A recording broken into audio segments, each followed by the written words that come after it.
Hey everybody, it's Ethan McKinley and welcome to the 2-Minute Terminator. It is episode 56 of Terminator Genesis, and I'm back and full of beans and full of pep, and we're not going to have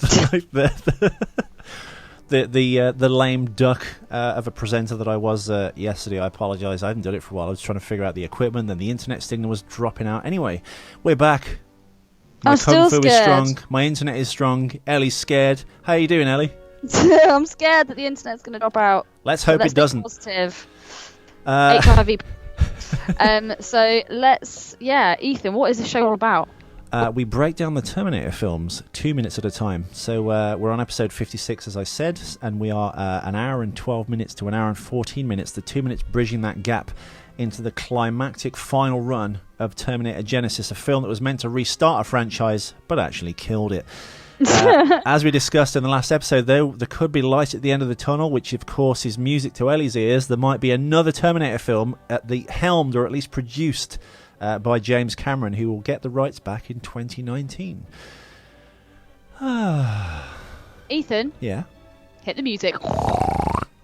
Yeah, I think this guy's a couple cans short of a six-pack. Howdy, stranger. Don't say howdy, stranger, to me. Load up.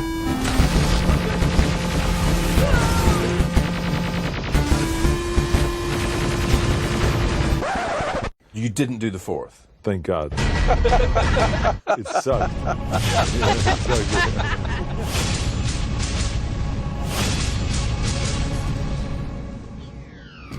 Oh, what a great opener. I quite like that.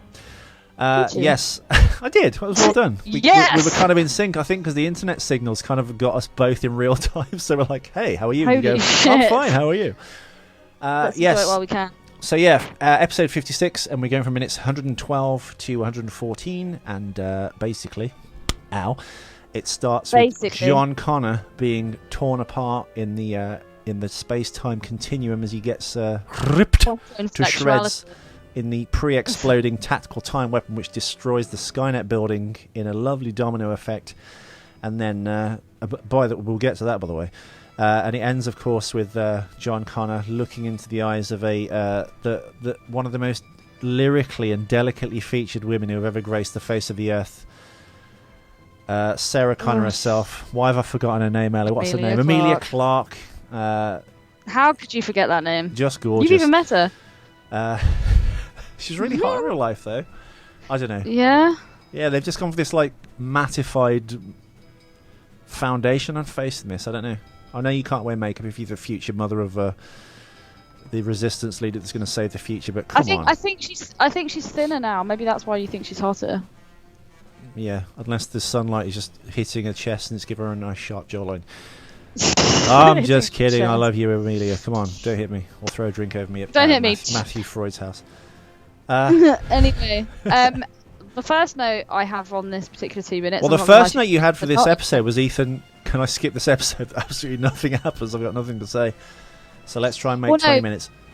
We see John Connor and his anticlimactic end, I think. I'm assuming this is how he dies. And I swear to God, you see an eye pop, because you see him kind of completely disintegrate. And the very last moment, I swear you see an eye pop. Did you see an eye pop? What's an eye pop? Is that like an eye hop? No, his eye pops. It doesn't pop. Basically, his face slowly strips back on one side in particular, revealing the kind of orbit of an eyeball, and then kind of like the front layer across it, the eye itself kind of like flies off, and behind it is just like a circular ring that's attached to. Pops. So it kind of like his entire face kind of like strips slowly backwards into the skull. And then, of course, as it gets to the other side, I guess the half orbit of the eye kind of tears off the ring. I love how much detail you're going into about this eye just popping. I'm doing it freeze frame. I'm trying to make time. Come on. I'm trying to make time. Oh, okay. I'm making time. So this is essentially the end of Skynet. Is this Skynet dying? Is this Skynet being terminated now? It is, yes. This is the central hub by which Skynet is kind of being birthed into existence before it kind of has time to go online and kind of infect the world with its kind of brand of, let's say aggressive politics. Sounds like today. Pardon me. And we then see all the buildings explode. Are Sarah and Kyle not in one of those buildings? Well, this is what I mentioned before the credits. Yeah, you see the vault door kind of like impact inwards, whereas every other part of this building gets completely destroyed. And yet they're fine. They're fine, but even if they were, here's the thing. If they're in the bottom of that building, all the buildings, including the building itself, have fallen down on top of the vault or this bunker. So they're kind of like...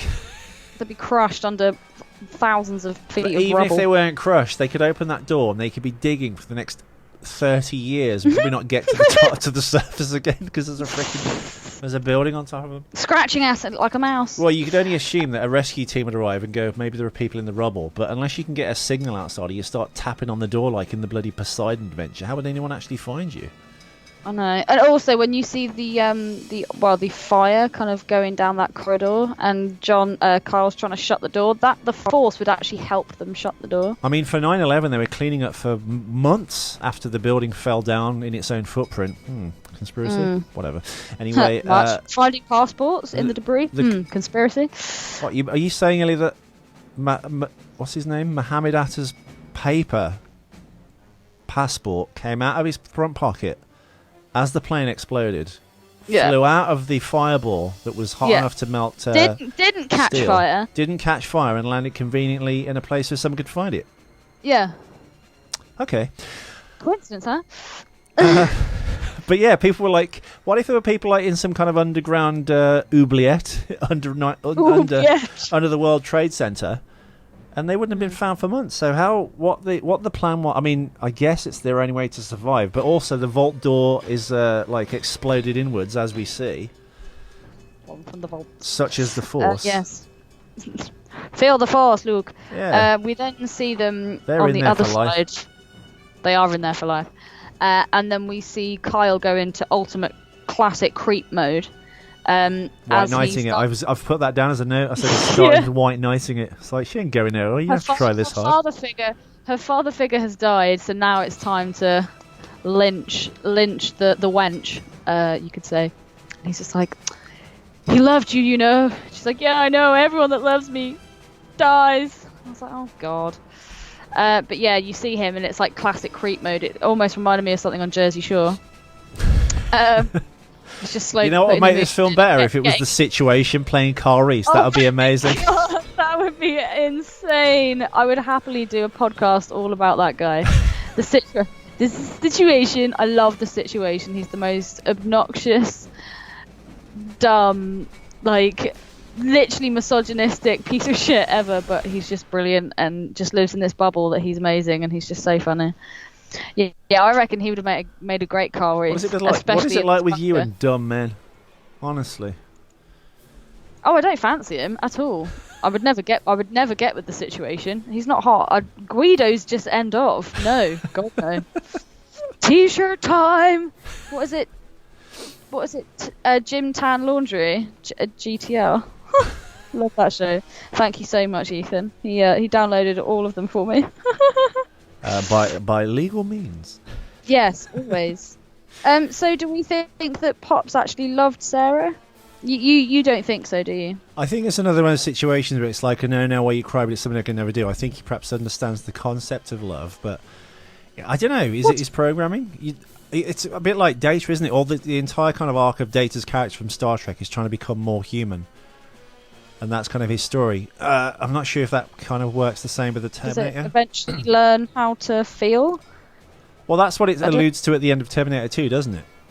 Yeah. So, yeah. Who knows? I think he loves Sarah in his own weird robotic way.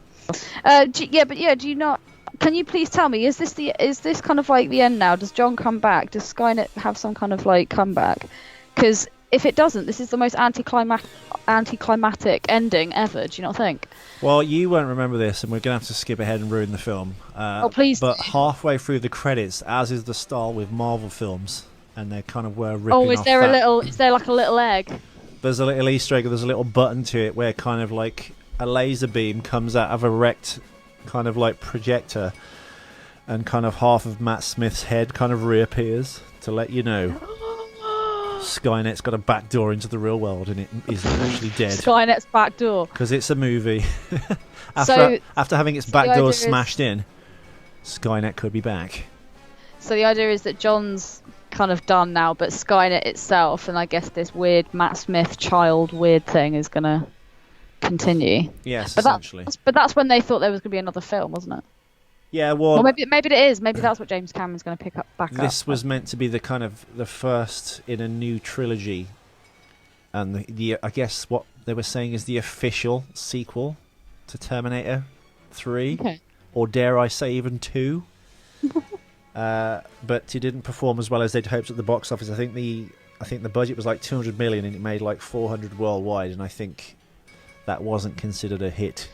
Can I ask a question? What is Sarah screwing in this little bunker?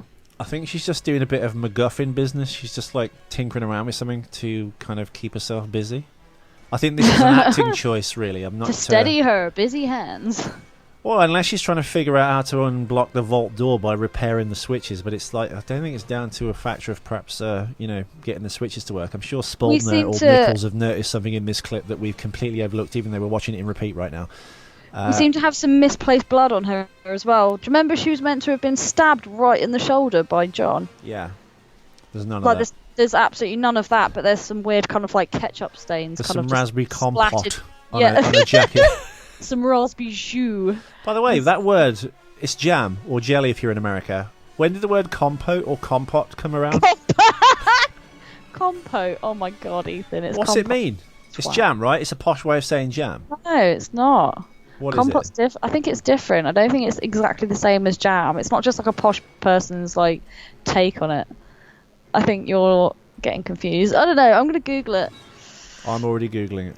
Compote. My God. You don't even live in Surrey. When jarred, the pulp of the fruit remains in a mixture that is not strained. It is also only semi-firm. Ooh. Both these factors separate jam or jelly. So basically, compote is either a syrup with fruit in it or a puree, and jam is fruit boiled in its own juice until the water is reduced and sticky with sugar added. So there we go. So it is different. It is different. Compote. It's compote, for fuck's sake. Yeah, one's a syrup and the other one is like boiled down and reduced, essentially. One thing I do like having seen fried down and reduced, of course, is onions, because onion chutney or onion jam is rather nice. Thanks, Alan.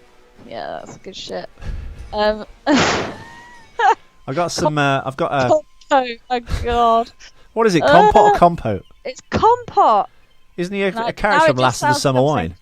No, right. What have you got for us? I've got a fact attack for you. Fact attack! This is the first film in the series to be shot both digitally as well as the first to be shot with anamorphic lenses. So it's an anamorphic lens with a digital stock. Can you say it in the voice of Michael Caine, please? The first film in the series to be shot digitally. Ooh.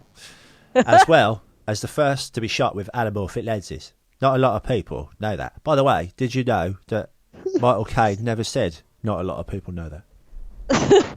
Have we got another fact attack? We do. Fact attack! Tom Hardy. This is the older Michael Caine now. Tom Hardy was considered to play the role of John Connor, but ended up playing Mad Max. Whoa! In Mad Max Fury Road. Also, Sam Worthington played a significant part in the Terminator Salvation series, which only amounted to one film anyway. Both Hardy and Worthington were considered for the role of Mad Max. Thank you. Tom Hardy was considered, of course, to play the role of John Connor. I don't know that he actually would have said yes to this role. I don't think. Why are they trying to beef up John Connor? I don't know, but I don't think Tom Hardy. I think he said he was considered for the role, but ended up playing Mad Max. I think what they're trying to say there, he was considered for the role, but he probably turned it down. A film that Tom Hardy was actually going to be in was Suicide Squad, and he was going to be in Rick.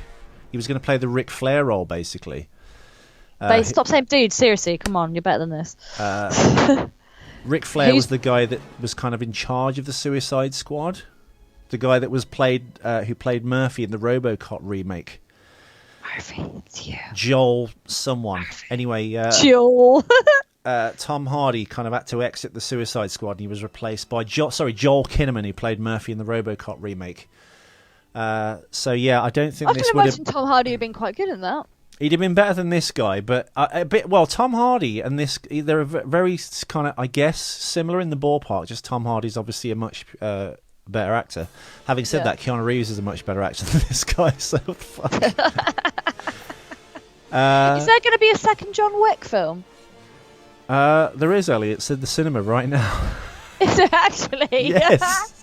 Oh my god! I think John Wick either opens this weekend or it's next weekend. It opened on the 12th, I think, in the US, which was this weekend. I want to go and see it. So I think John Wick 2 actually is out next weekend in the UK, which I think is around February the 18th. Should we go and see it next weekend in Birmingham? We should. I rarely go out to the cinema anymore. I have to get my fingers burnt with Batman v Superman, but I am willing to... Let's go and see John Wick 2. Let's hope it's got an amazing soundtrack like the last film. It'll be a weekend of Johns. Apparently, according to the critics, it's better than the first one, and it's like an amazing film. But I mean, take that with a pinch of salt, because everyone gets frothy over a new film, and then kind of more enwizened heads have a look at it, rub their chin, and go, this could be like a piece people of do shit. over Star Wars.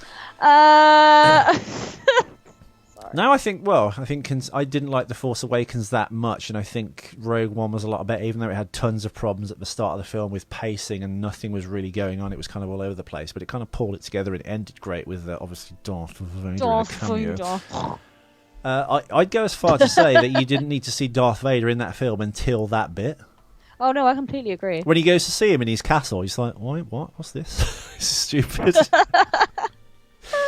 But anyway, Tom Hardy, of course, was probably one of the main reasons, apart from turning it down, because it probably was not a good project, probably. He went to do, of course, Mad Max Fury Road, which, bizarrely, did you know that we're trying to make that film since 2004? No.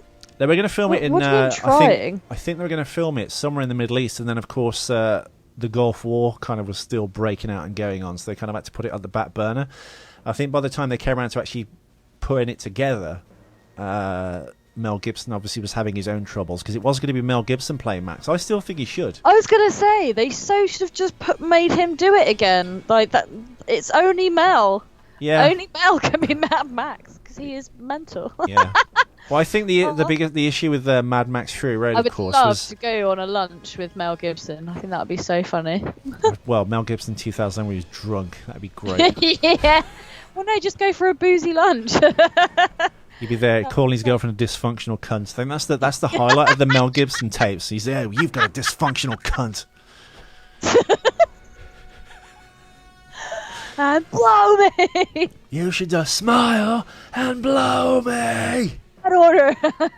Oh, so good. But yeah, to connect all these three actors together, of course, Sam Worthington played, what's his name, Marcus Wright in Terminator Salvation.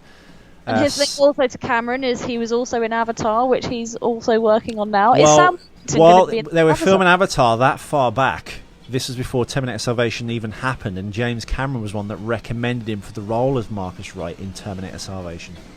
Ah. Yeah. Do you reckon he's going to be in the new Avatar then? Yeah, I guess so. I'm not sure in what form though, because at this point, because he's kind of like discarded his human body. Yeah. He'll only be an animated character, but I guess he will. He needs a job, don't we all? I was going to say, come on, Cameron, give Worthington some work. Yeah, Worthington and Joy Courtney, as we've said ad infinitum on this show, are very kind of like strangely intertwined and connected as two actors that kind of like don't really have that movie star magic, but they keep being put into these gigantic projects, and the powers that be in Hollywood keep going, come on, Sam Worthington, Joy Courtney. Shine. And people just go, no. Not interested. Yeah, there's something that like you said, there's no kind of stardom, there's no sparkle to them, there's nothing that makes you. There's no Margot Robbie-ness to them. Oh God, that woman, she's just ridiculous. Whew.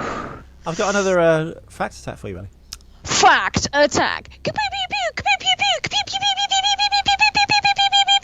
All right, wrap it up. Sorry. That's how I forgot about your facts. In the series In the series Spartacus, Blood and Sand, Jai Courtney's character Varro is a gladiator. In the 1982 film Conan the Barbarian, Arnold Schwarzenegger is a slave and a gladiator. Wow, that's great. What a great piece of trivia that is. Thanks, IMDb. I think you should just start making up your own trivia. Also is a gladiator in Terminator.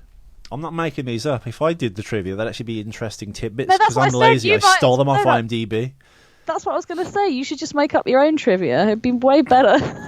By the way, because I missed so many cock-ups from this season, I think I'm just going to roll down the cock-ups of IMDb, and we're just going to do an entire episode of me telling you stuff about Terminator badly read off the screen. Amazing. We'll have to find lots of sound effects for that episode. We might just have to. We might have to. Did you have any more? I don't. Do you have any more? I have nothing. Oh, whoa. Well, let me find out for the listeners, because if you listen to this in the future, you've probably seen this on Blu-ray by now, but we're going to find out when John Wick 2 comes out. Here we go. Oh, that's amazing. I know, I really want to go see that film. The soundtrack was awesome to the last one. Actually, did you put some of that on my hard drive? Actually, you know what, Ellie? It's out. You didn't. It's out? Hang on. It opens on the 14th of February. On Valentine's Day? Yeah. Hey, honey, let's go see John Wick 2. Whoosh. Let's go watch a puppy be killed. Actually, no, that was just in the first film. UK release date. Here we go. Right.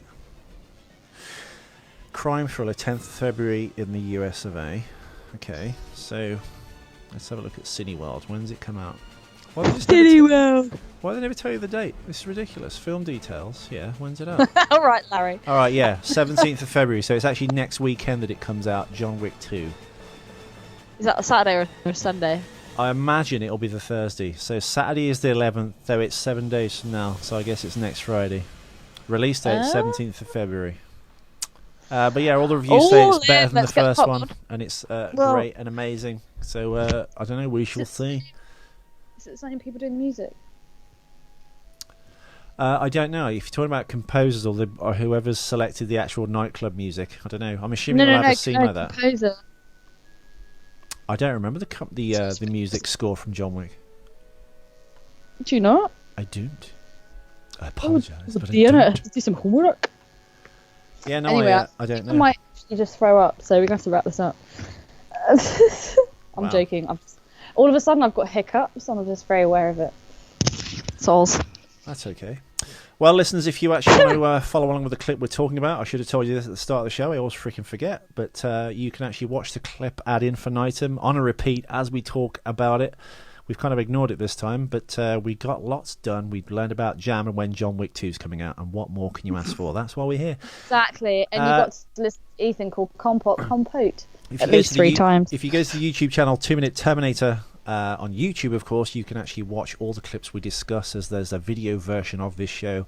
If you want to kindly do us a favour and leave us a lovely iTunes review and a star review, please do that. And if you want to follow us on Facebook and Twitter, please do that. I think my Facebook page, or the 2 Minute Terminator page rather, has the best collection of behind the scenes Terminator stills of the toys, the actors, the makeup. Linda Hamilton's twin sister, any kind of weird trivia associated with Terminator will be there. Ellie, anything else? Yes. Hasta la vista. Oh God, she wants to wrap it up quick. Yes, we'll be back tomorrow. Hasta la vista, baby. Whee!